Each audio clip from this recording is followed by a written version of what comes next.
Assalamualaikum warahmatullahi wabarakatuh. Gimana kabarnya teman-teman semua? Semoga semuanya dalam keadaan sehat ya. Nah, kali ini Ibu akan menjelaskan materi baru, yaitu tentang naskah drama. Teman-teman pastinya masih ingat kan, waktu itu dulu pernah melakukan pentas drama di mata pelajaran SBK. Nah, sekarang teman-teman kita mempelajari apa itu naskah drama. Jadi teman-teman, drama berasal dari kata Yunani yaitu dromai, yang artinya bertindak, berlaku, atau bergerak.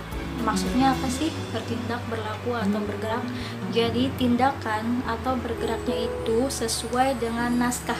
Naskah itu apa? Naskah adalah tulisan yang telah dibuat untuk melakukan drama.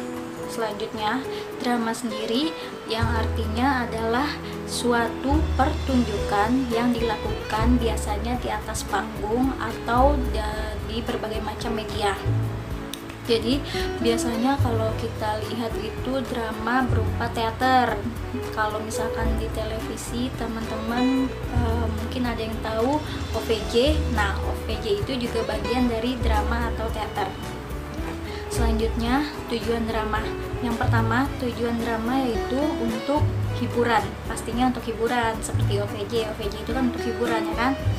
Yang kedua yaitu untuk memperoleh pengalaman. Jadi kalau misalkan teman-teman sebagai pelaku dramanya, teman-teman akan mempunyai pengalaman untuk melakukan gerakan atau melakukan pentas drama. Kalau misalkan teman-teman sebagai penulis naskah, teman-teman akan mempunyai pengalaman atau pengetahuan dalam menulis sebuah naskah. Kemudian kalau misalkan teman-teman sebagai penonton drama, teman-teman akan melihat bagaimana sih drama itu berlangsung, bagaimana drama itu mulai, di tengah-tengahnya ada masalah apa, proses yang terjadi, kemudian sampai akhirnya. Jadi pengalaman menonton drama. Yang ketiga yaitu melihat suatu keindahan dari seni. Seninya yaitu seni teater atau seni drama. Selanjutnya yaitu manfaat dari drama. Yang pertama yang pasti adalah kerjasama. Dalam melakukan drama atau pentas teater, pentas drama, teman-teman harus bekerja sama dengan baik, tidak boleh egois atau individual, ya kan? Selanjutnya yaitu teman-teman bisa menumbuhkan rasa percaya diri. Jadi teman-teman kalau misalkan pentas kan, dan teman-teman dituntut harus pede, jangan malu-malu, ya kan? Yang selanjutnya yang terakhir yaitu menghargai pendapat atau pemikiran orang lain. Jadi kalau misalkan melakukan pentas drama kan tadi nggak boleh egois nih. Jadi misalkan temennya punya sifat seperti ini, lakon seperti ini, jadi kita harus menghargai apa yang akan dia pentaskan, apa yang akan dia lakukan. Jadi seperti itu ya. Selanjutnya unsur-unsur drama. Yang pertama tema. Teman-teman pasti tahu kan tema itu apa? Tema adalah inti pokok, ide pokok dari pentas tersebut. Misalkan temanya tentang kekeluargaan, jadi pentasnya itu ada ayah, ada ibu, ya seperti itu. Selanjutnya itu alur. Alur adalah rangkaian kejadian. Ada 3, ada alur maju, ada alur mundur, dan alur campuran. Kalau alur maju yaitu misalkan ceritanya dari teman-teman lahir nih sampai cerita ke teman-teman sudah dewasa. Nah, kalau yang kedua alur mundur, ceritanya tiba-tiba sudah diperlihatkan teman-teman dewasa. Kemudian flashback, mundur, dikisahkan cerita teman-teman menuju ke teman-teman belum lahir, kayak gitu. Nah, selanjutnya yang ketiga yaitu campuran. Ada alur maju dan mundur, dia bercampur. Misalkan pertama-tama diperlihatkan teman-teman baru lahir, tapi tiba-tiba di tengah-tengah diperlihatkan teman-teman sudah dewasa. Kok bisa sih? Ternyata di tengah-tengahnya itu ada suatu konflik atau permasalahan. Nah, jadi mundur lagi, flashback. Di situ namanya campuran.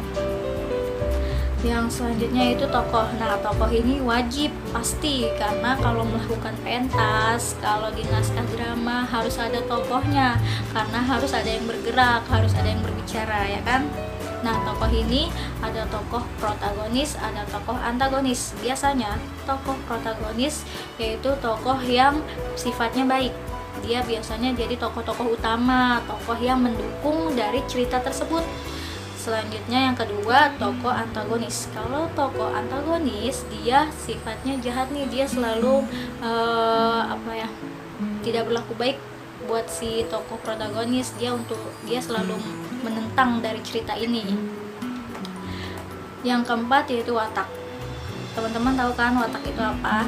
Jadi watak itu sifat si tokoh, karakter.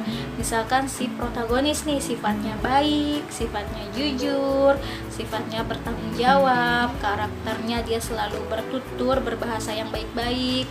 Kalau misalkan si antagonis sifatnya dia selalu jahat, selalu berbuat curang, selalu nakal, kayak gitu. Yang kelima ada latar. Latar dibagi menjadi 3. Ada latar tempat, ada latar waktu, dan latar suasana. Kalau latar tempat, misalkan ibu sedang duduk di kamar, tempatnya di kamar. Yang kedua latar waktu, ibu sholat zuhur pukul 12:30 siang. Nah, waktunya itu 12:30 siang. Yang ketiga yaitu suasana. Misalkan diceritakan di suatu rumah yang sepi dan mencekam. Nah, di situ suasananya misalkan hening, menakutkan, atau horor gitu ya pokoknya. Yang terakhir yaitu amanat. Nah, dalam cerita, dalam naskah itu harus ada amanat. Amanat yaitu pesan moral. Biasanya pesan moral ini disampaikan oleh si tokoh. Misalkan tokoh tentang bawang putih, bawang merah. Amanatnya itu disampaikan oleh si bawang putih nih. Kalau bawang putih itu kita harus berbuat jujur, tidak boleh jahat. Nah, kalau misalkan kita jahat, ada nih contohnya si bawang merah, kita jadi celaka, ya kan? Selanjutnya kita masuk ke struktur drama. Struktur drama ada 3. Yang pertama prolog. Kalau prolog itu dia selalu ada di awal. Jadi kalau struktur itu harus sistematis ya teman-teman, harus berurutan, sistematis berurutan. Yang pertama prolog. Biasanya prolog itu kayak misalkan sinopsis, dia cerita awal. Biasanya dia diucapkan oleh narator, si pencerita. Nah, kalau misalkan tokoh nanti munculnya, yang pertama naratornya dulu nih, dia prolog, melakukan awal cerita, dikisahkan pada suatu hari, ya, seperti itu. Yang kedua strukturnya itu dialog. Nah, ini nih baru tokoh-tokohnya muncul. Di dalam struktur dialog ini tokoh melakukan cerita, ada konflik, ada permasalahan, ada penyelesaian masalah. Terus misalkan ada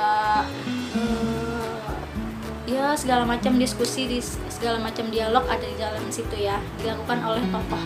Yang ketiga yaitu epilog. Nah, di epilog ini yaitu penutupan, kesimpulan dari cerita. Kan di dialognya ini kan ada tokohnya berdialog, berkomunikasi dengan tokoh-tokoh lain. Nah, di dalam dialog itu pasti ada permasalahan nih. Nah, di dalam permasalahan harus ada penyelesaiannya. Penyelesaiannya itu biasanya masuk ke dalam epilog. Nah, epilog ini dimunculkan dengan amanat, dengan pesan moral dari kisah-kisah yang sudah dilakukan. Ya, seperti itu teman-teman. Jadi teman-teman, kalau kita membuat naskah drama, naskah teater, itu unsur-unsur strukturnya harus wajib ada semuanya yang tadi Ibu jelaskan ya. Karena kalau misalkan ada salah satu unsur yang tidak di dalam naskah drama itu, pasti nggak akan berjalan naskahnya dengan baik, ya kan?